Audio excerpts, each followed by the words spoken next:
Hello दोस्तों, welcome to my channel cobers pride. हमने पिछली वीडियो में जो पढ़ा था वो रिजर्व्स के बारे में, एक्यूमुलेटेड प्रॉफिट्स के बारे में और लॉसेस के बारे में पढ़ा था कि अगर लॉस हैं तो पार्टनर्स के अंदर डिस्ट्रीब्यूट कर दिए जाएंगे, अगर प्रॉफिट हैं तो भी पार्टनर्स के अंदर डिस्ट्रीब्यूट कर दिए जाएंगे। आज हमारा नेक्स्ट टॉपिक जो है revaluation of asset and liability.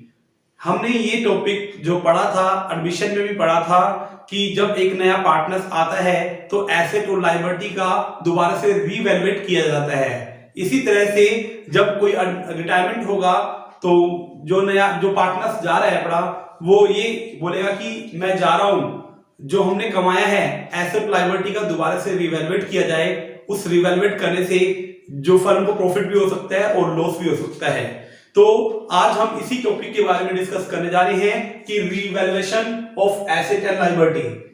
सबसे पहले हम देखते हैं कि रीवैल्यूएशन अकाउंट कैसे बनाया जाता है।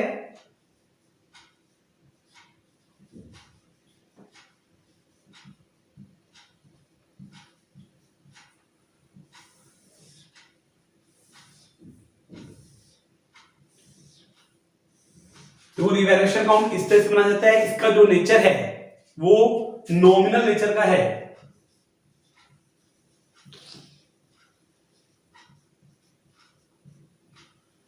और हमें यह पता है कि अगर कोई चीज नॉमिनल नेचर की होती है वो हमें प्रॉफिट और लॉस के बारे में जरूर बताएगी।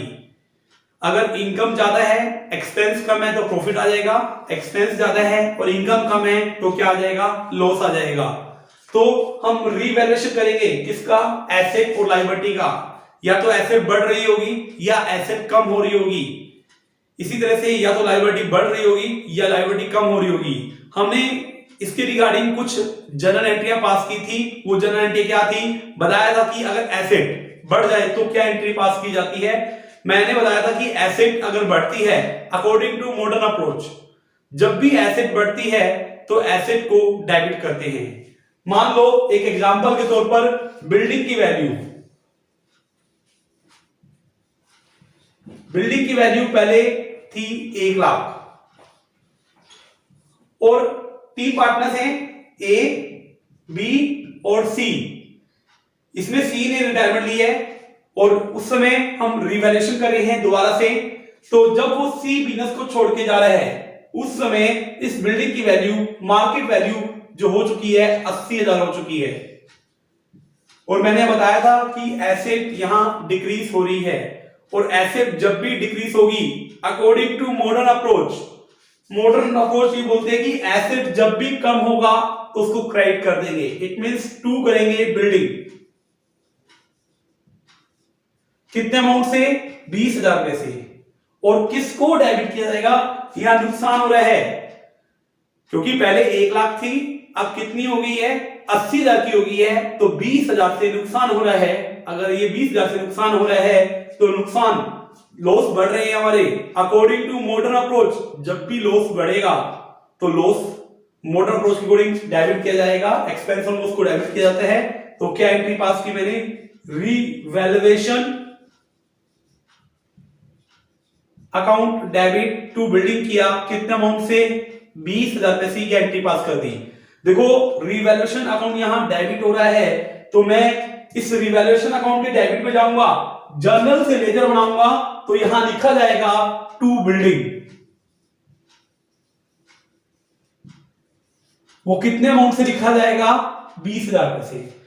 मान लो ऐसा भी हो सकता था कि बिल्डिंग एप्रिशिएट हो जाए, मतलब बिल्डिंग बढ़ जाए। कितनी वैल्यू थी बिल्डिंग की, 1 लाख से बिल्डिंग की वैल्यू हो जाती है मान लो 1.5 लाख हो जाती है।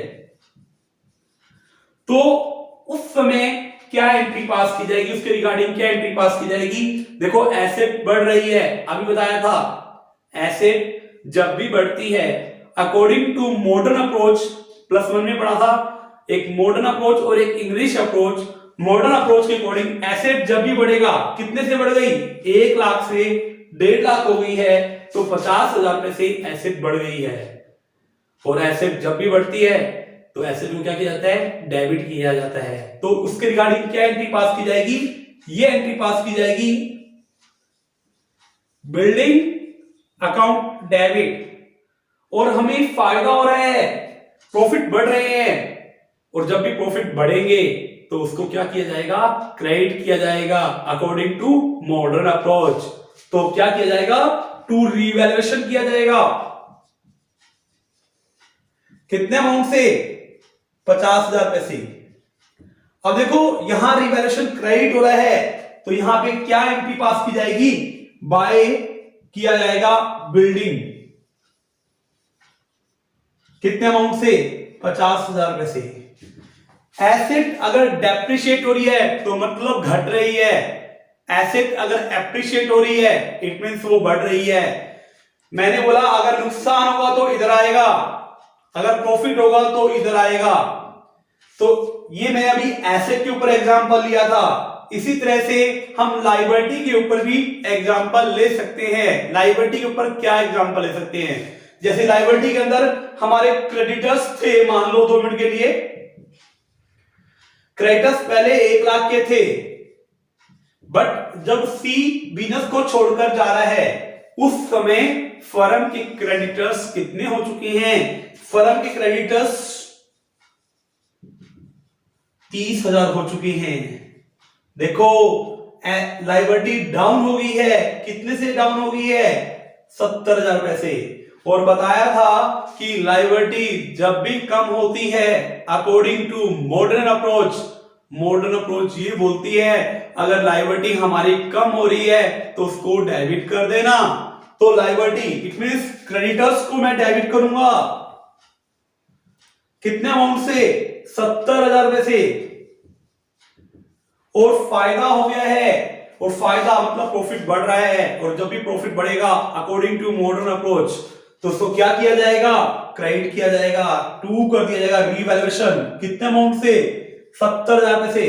देखो यहां पे भी रीवैल्यूएशन क्रेडिट हो रहा है, तो बाय यहां हम कर देंगे, क्या कर देंगे, क्रेडिटर्स कर देंगे, कितने अमाउंट से, 70,000 रुपए से। इसी तरह से हमारा क्रेडिटर्स बढ़ भी सकते हैं। मान लो पहले क्रेडिटर्स जब बिजनेस स्टार्ट किया था उस हमने माल खरीदा था, कितने का माल खरीदा था, 1 लाख का, और जब वो सी बिजनेस को छोड़ के जा रहा है उस समय फर्म के क्रेडिटर्स 2 लाख थे।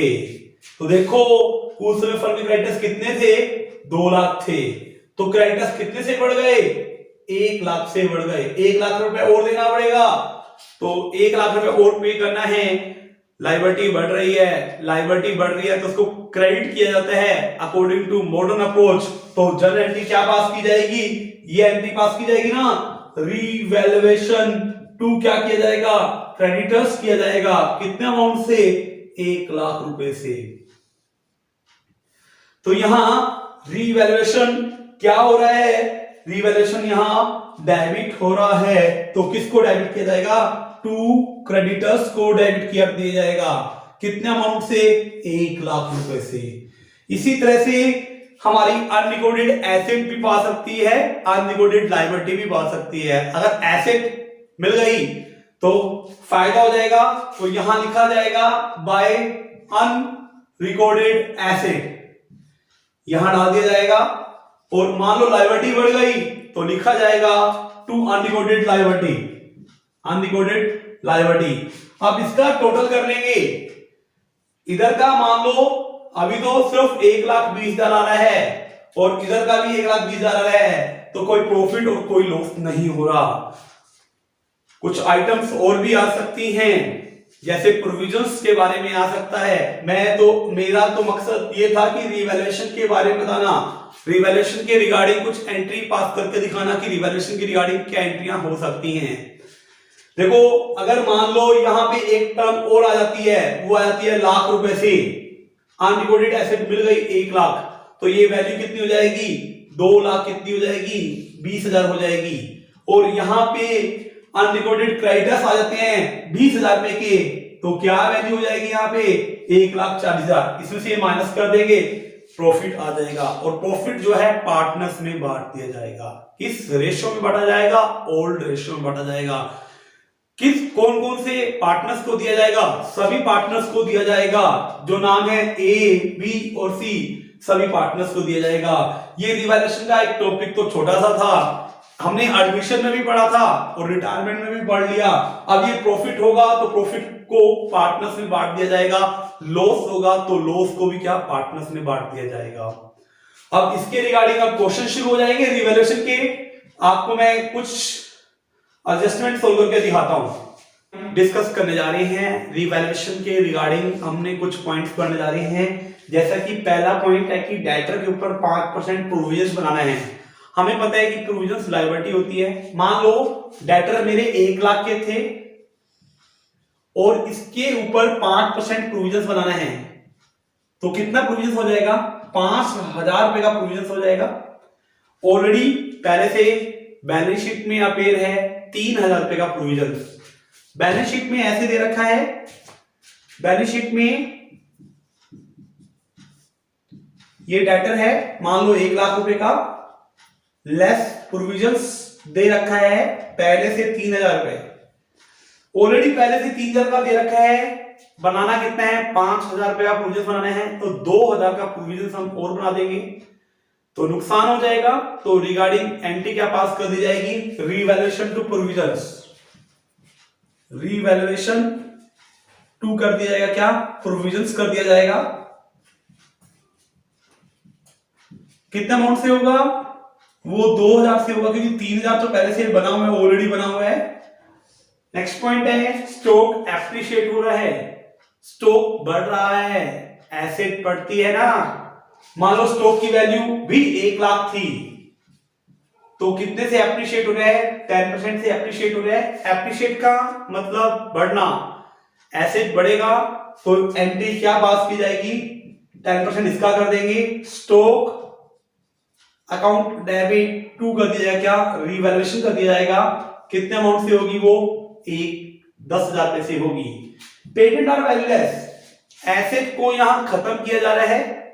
अगर एसेट खत्म हो जाती है, एसेट के डेबिट बैलेंस होते हैं, इसको राइट ऑफ किया जा रहा है, पेटेंट्स की वैल्यू 0 हो चुकी है तो नुकसान हो जाएगा। तो इसके रिगार्डिंग एंट्री पास की जाएगी रिवैल्यूएशन टू पेटेंट्स। इसी तरह से फिर बिल्डिंग एप्रिशिएट हो रही है 20% से।